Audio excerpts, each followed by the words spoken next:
schedule set into the future. I charged, I spun an arrogant net. I saw my future enlarged, and then I had to reboot 100 times through tangled threads and corporate crimes. You may never find love down a T1 line. Hey, Don. Hi, I'm Scott Patterson, Director of Marketing here at B Incorporated, home of the beOS. We're here in our headquarters in Menlo Park, California, just north of the Stanford campus. We're glad you could spend some time with us today. We'll spend most of today taking a look at the B operating system itself and the technologies within it that make it so great at handling the real-time manipulation of high-bandwidth digital media on low-cost personal computers. Before we jump into the OS itself, there's a couple of people we'd like you to meet, so why don't you follow me? Hello, good afternoon and welcome. Let me try and explain what we're trying to accomplish with the beOS. First, we set out to start from a blank slate. This frees us from all the layers and layers of bug fixes and improvements that you see as sediments on older operating system platforms and make them slower, harder to debug, and really make it difficult to make the best of new audio and video technology, which is what we are concentrating on. With the beOS, we are trying to create the ideal platform for the development of a new breed of new digital media applications. You've seen the success of Linux, so if you want a soundbite to summarize what we are trying to accomplish, we are trying to become the Linux of audio and video applications. So now, I hope you'll enjoy the demo, and the next person to explain what we are doing will be Frank Bozeman, our Vice President of Developer Relations. You're about to see a demonstration of the beOS, the operating system we've built from the ground up to be the best in the world for people working with today's rich media, audio, video, and images. If you're considering developing software for the beOS, then what I hope you see is the opportunity to build groundbreaking applications for a platform where the playing field is truly level. I also hope you see a focused market of customers seeking software that goes well beyond the functionality possible with today's operating systems. If the demonstration you're about to see piques your interest, then please do check out our website to learn more about the variety of programs we have in place to help you develop your products and bring them to market. So, when you're ready to edit media far more efficiently than you may have thought possible, or when you're ready to do some development on a system that makes programming fun again, then come spend a few hours with the beOS. Of course, if one day you decide not to go back again, we won't complain. Thanks for your time, and enjoy the demonstration.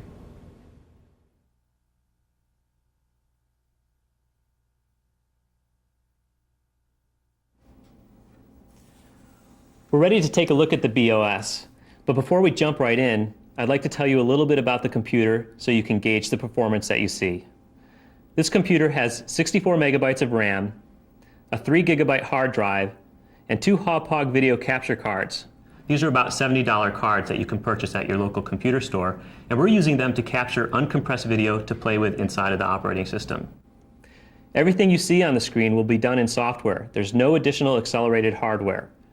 The only unique thing about this computer is the processor, rather the number of processors. We're utilizing a dual Pentium 2 system running at 266 megahertz. Although we'll utilize both processors for most of the demo, at times we'll turn one off so you can gauge how the system runs on a uniprocessor machine.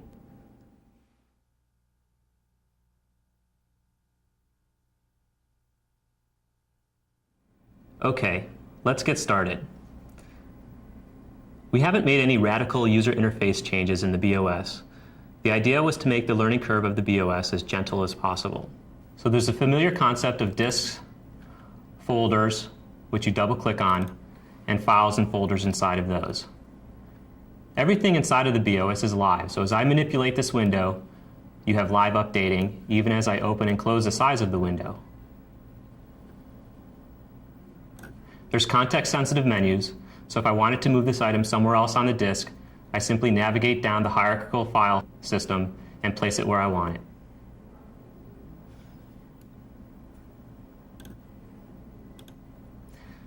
This utility up in the corner is called the desk bar. It does a number of things. The first and most obvious is it keeps a list of your currently active applications. If I run the clock application, you'll see it's listed in the desk bar. I can customize the look and feel of the desk bar, placing it on almost any fringe of the screen. I can compress it, place it along the top of the screen, in any corner, along the bottom, and I'll leave it up here in this corner, which is where I'm used to using it. One thing we strive for in the beOS is a very responsive user interface. The way I'll demonstrate this is by bringing up a number of items on the screen at the same time. First, I'll launch a sound. This is a 16-bit stereo audio file being played at 44.1 kilohertz off the hard drive. Even though we're playing this audio file, I can move windows around the screen, access menus, launch applications. I'll launch our CPU monitor, as well as our Mandelbrot. I can iterate in real time down on the Mandelbrot, and even bring up a movie. The first thing you'll notice as I move this movie around the screen is that nothing stops processing. The movie continues to play all of its frames. The audio continues to play without any glitches. You can have up to 9 virtual workspaces inside the beOS. I'll bring up the Workspaces preference panel. And the best way for me to really demonstrate this is also to bring up the Screen Preferences panel. Here I'm working in a workspace in thousands of colors, and if I switch to Workspace 2 and then drag the Screen Preferences panel across, you'll notice this workspace is in 256 colors. And if I go to the third workspace and drag across again, we're working in millions of colors. This is a great way to organize how you work with your applications, perhaps productivity in one window, video editing in another. It's also a great way to preview graphics in different color depths. I'll bring up a graphic, and you can see what it looks like in millions of colors. And if I simply switch to the 256 color workspace and drag that graphic across, you can see what it looks like on an 8-bit machine across the internet.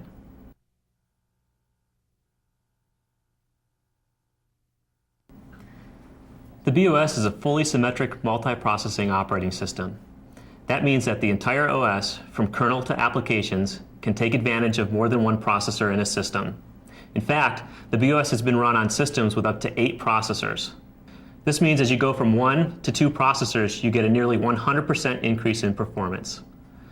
This application that I'll show you, Cinema 4D, takes advantage of the symmetric multiprocessing in the beOS. I'll load up an image.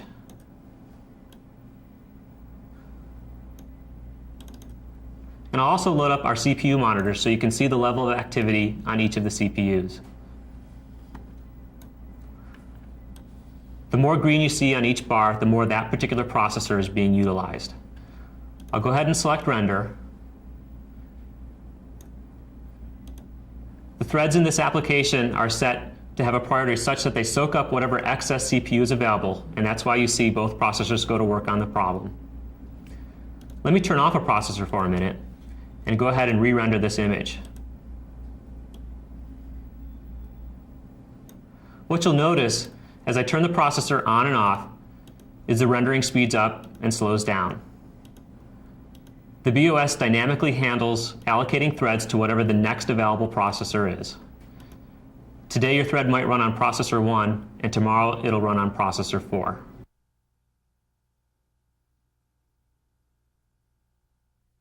The beOS implements protected memory.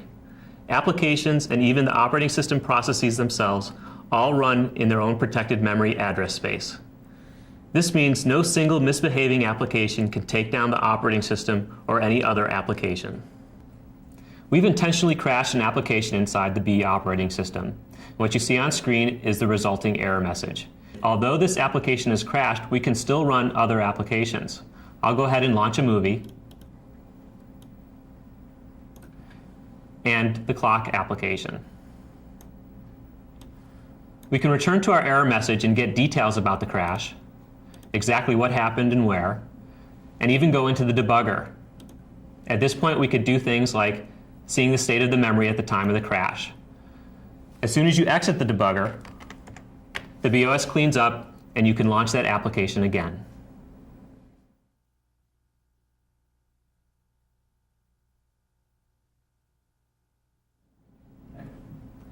All of the networking in the beOS is based on the Internet standard TCP/IP protocol. I'll bring up the Network Preferences panel for a moment. We'll take a little look. We have support for multiple IP addresses, multiple Ethernet cards. There's dial-in support through PPP. Our modem support is quite extensive. We also have a built-in FTP server for file transfers and a built-in Telnet server. You can actually log in remotely to the beOS and launch applications from the command line. You can make any changes to the networking on the fly without having to restart the operating system itself. We have a built-in web server and web browser. Our web browser is mostly here because all of the documentation in the beOS is written in HTML, and we thought it'd be nice if you could read it right from startup.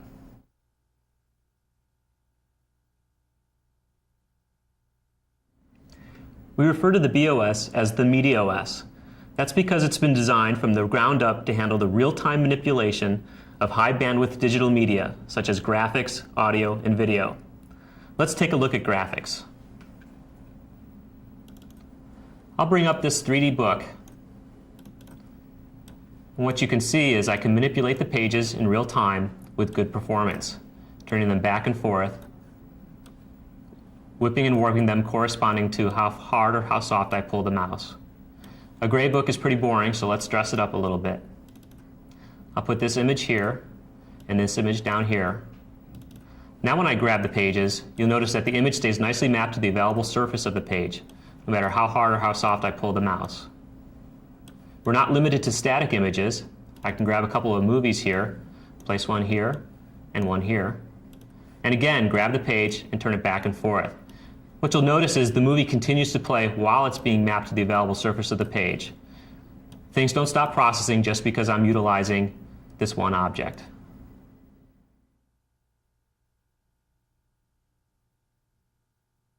Real-time audio control is another area where the beOS excels.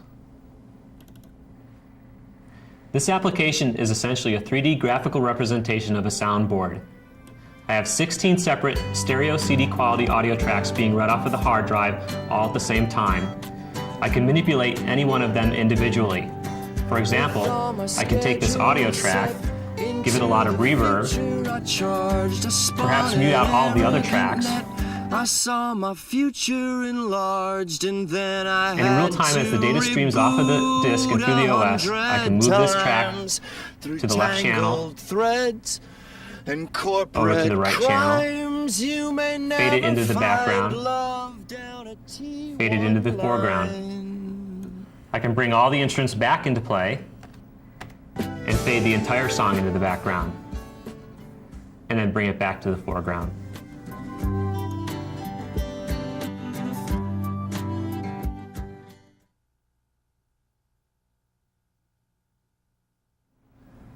The beOS also handles the viewing and real-time manipulation of video. You can simply watch TV on your PC. We preserve nice motion on the screen even as you move this video window around. You can resize the window, and in this case, we don't lose a single frame. I can even have windows fall in front of a video window, and we do intelligent clipping.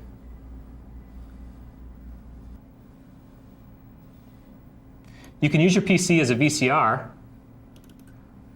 We've got our source material coming in. I'll go to the transport screen and begin hitting record. We're now recording uncompressed video right to the hard drive. I'll get a few seconds of material, hit stop, and play. We continue to play our original source, but we're also now playing the uncompressed video we recorded to the hard drive back in this window. Having two video windows, one over the other, is a snap for the beOS. Let's take it a step further and apply real-time video effects all in software. I'll bring up my second source. So I've got two source windows and a compositing window. I'll make that window much bigger so you can see the effects that I'm going to apply. So here in real time, all in software, I can come in and do something like a vertical wipe. a horizontal slide from one source to the other,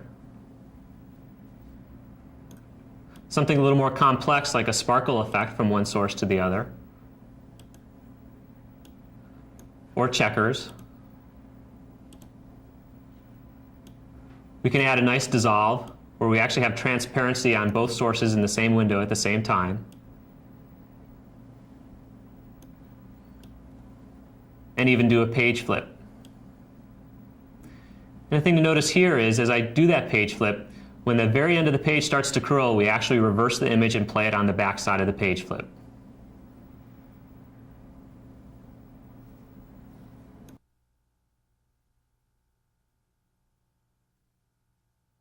Although we've seen some great performance so far, we haven't really stressed the B operating system out just yet.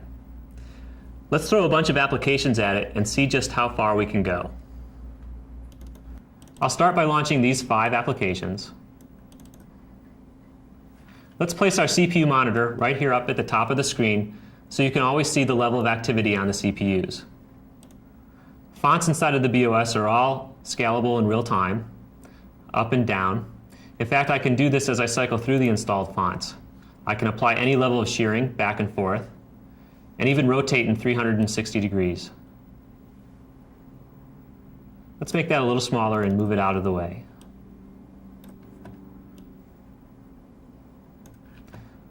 We've got our Minesweeper down here, and also our web browser, which I'll send off to the B homepage. We'll make our Mandelbrot a little smaller and iterate down on that and place it over here. Let's bring up some TV as well. I'll make that a little bit smaller and place it down here.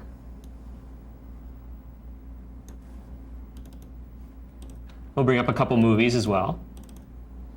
I'll place this one here in the corner and this one just above it. Let's also bring up a game.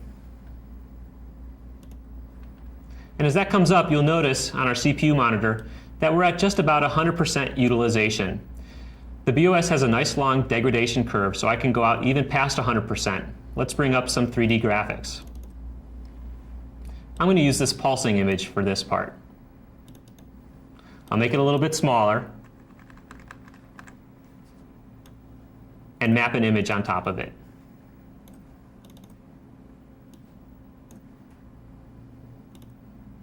So even though we're out past 100%, I'll turn off one of the processors, effectively halving the performance of this machine. And what you'll notice is applications don't come to a screeching halt. Our video source continues to play at full 30 frames a second. Our movies are continuing to play smoothly. You'll notice that the pulse animation is starting to get a little bit staggered, but that's because we do intelligent prioritization of threads. As soon as I turn this processor back on, you'll notice that the pulse animation speeds up again. I'll turn the processor back off and back on again. The most important thing to note here is that even though we're having the performance of the machine, we still have a stable operating system. Well, that's the end of our demo and our day here at B. If you take away anything, we hope it's this. The beOS is designed from the ground up to handle the real-time manipulation of high-bandwidth digital media on low-cost personal computers. If you'd ever like to stop by for a personal visit, we give live public demonstrations of the beOS every Friday afternoon. Just sign up through our website. Thanks a lot.